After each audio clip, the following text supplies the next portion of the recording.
Welcome back, ladies and gentlemen, to our keynote speaker session this morning of our second day of work. Two very big players in the North America and world energy scene, our keynote speakers this morning. From Canada, we have the President and Chief Executive Officer of Suncor Energy. Now, you should know, perhaps you don't, Suncor is the largest energy company in Canada, the fifth largest in North America, largest operator in the oil sands of Canada, and also Suncor is one of Canada's largest investors in renewable energies. And the man who has been the Chief Executive Officer and President of Suncor for these 20 years is our guest, our first keynote speaker this morning, Rick George. Mr. George, please. You know, I truly see this conference as the World Cup of energy conferences. In fact, the fact that it only happens once every 3 years and brings together so many major players from every corner of the energy industry ensures that each time the World Energy Congress is held, a bit of history is made. The energy sector always or usually ends up as one of the stronger signposts of hope. And for the global economy to fully recover, our industry must continue to grow, to innovate, and I would say also to provide low-cost energy solutions for the future. At the same time, the devastating events off the U.S. Gulf Coast once again focuses the world's attention on costs and the risks associated with energy production. It's a renewed debate, it's an important debate on whether we can balance our continual reliance on fossil fuels with the need to protect and promote a healthy environment. Can any of you think of a time when the World Energy Council's central mission, and I quote, to promote the sustainable supply and use of energy for the greatest benefit of all people, a time when that is not more relevant than it is today? Buried beneath the boreal forest in northern Alberta, the oil sands contain some 135 billion barrels of recoverable oil using today's technology. Actually, I think that's going to expand a lot as we go forward. That makes it the world's second largest oil reserve after Saudi Arabia. You know, it's worth recalling that when Suncor started out, oil sands itself was considered an alternative energy source. That's because of the challenge of extracting the bitumen from the sand and water that clings to it. In those early days, some 40 years ago, many thought this couldn't be done on an economically viable basis. For the longest time, some 20 or 25 years, they were absolutely right. So what turned things around? And two words sum it up: innovation and technology. By adapting these new technologies like cogeneration, horizontal drilling, and other things, we've improved the reliability and performance and made this resource economically competitive. We settled on a vision of sustainable development that's very much in line with the World Energy Council's mission statement. Our business model became focused on the triple bottom line, and that said energy resources have to be produced and used in ways that generates economic growth, promotes social well-being, and minimizes the impact on the environment. As a result, Suncor is one of the first major oil companies to adopt a climate change action plan to better manage our greenhouse gas emissions. And understanding that stakeholder expectations were quickly changing, we made significant commitments towards development of renewable energy projects as well. Today, we're one of Canada's largest investors in wind power, and we are the largest producer and retailer of biofuels.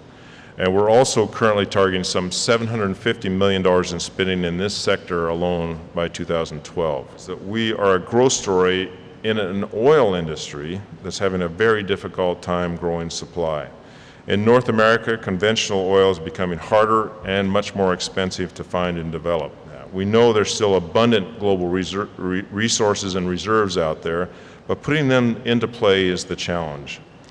Only 20% of remaining conventional oil reserves are in truly accessible by non-state controlled companies, and that's less than a decade of global supply.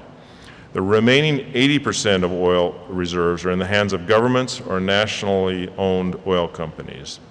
And what I would say is that tends to somewhat limit the opportunities for growth and for technological innovation, which is so necessary as far as the future outlook.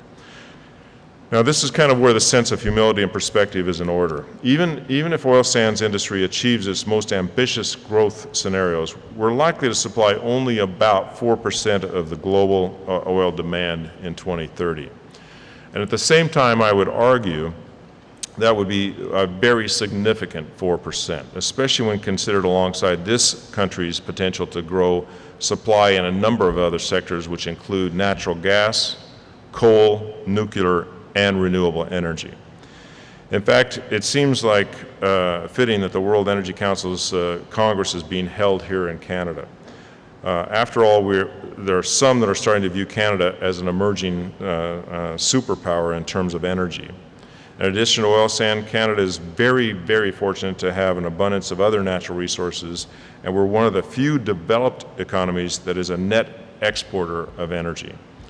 Hydro resources in eastern Canada, particularly here in Quebec, continue to play an important role in supplying electricity to our southern neighbors. In western Canada, where I come from, much of the electricity is generated from domestic coal reserves so vast that they have the potential to even dwarf oil sands in terms of energy output and longevity. Nuclear power, which currently provides about 15% of Canada's electricity, is also a tremendous export potential.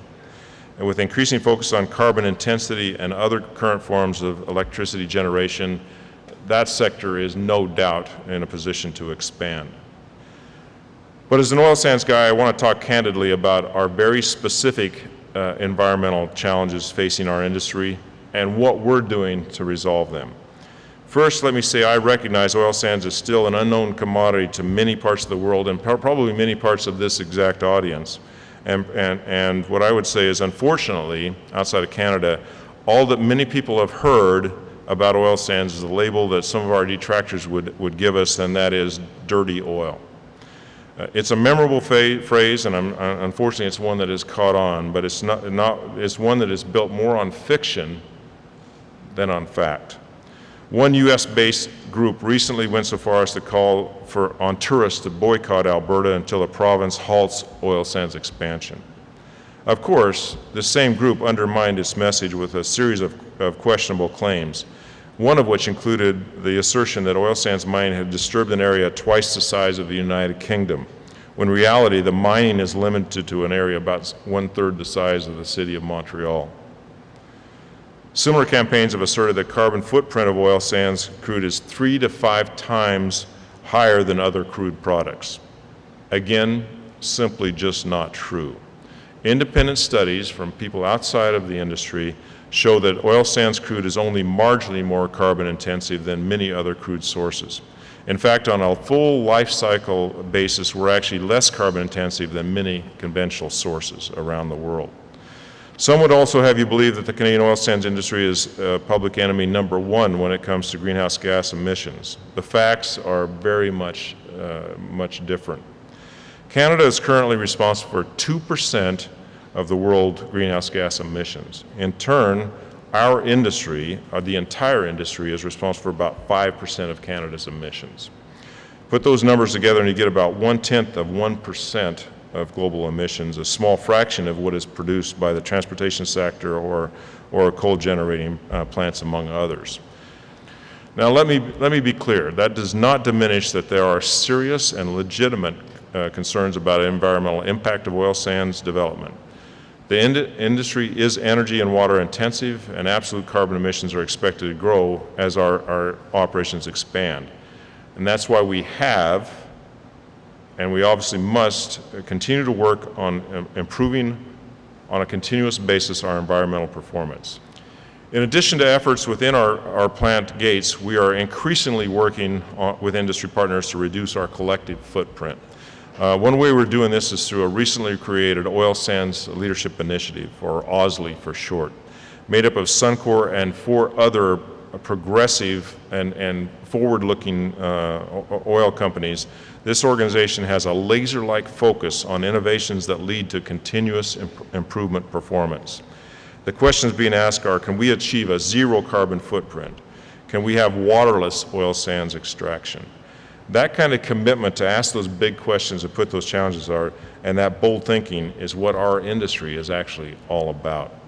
Do we have all the answers? Absolutely not. But we are asking the right questions and working towards real solutions.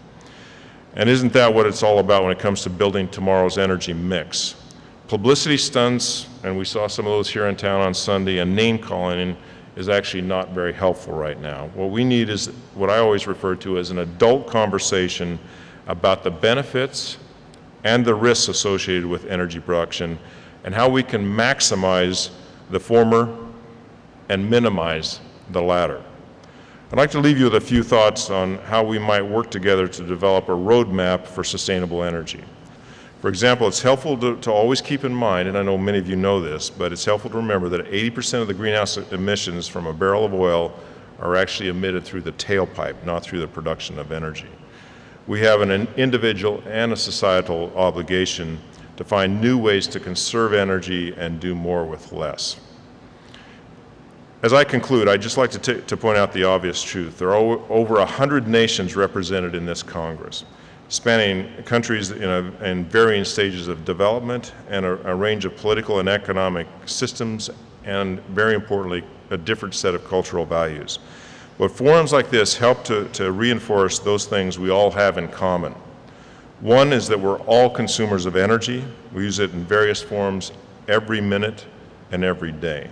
And therefore, we all have a stake in mapping our energy future. Another is that we are all citizens of one planet.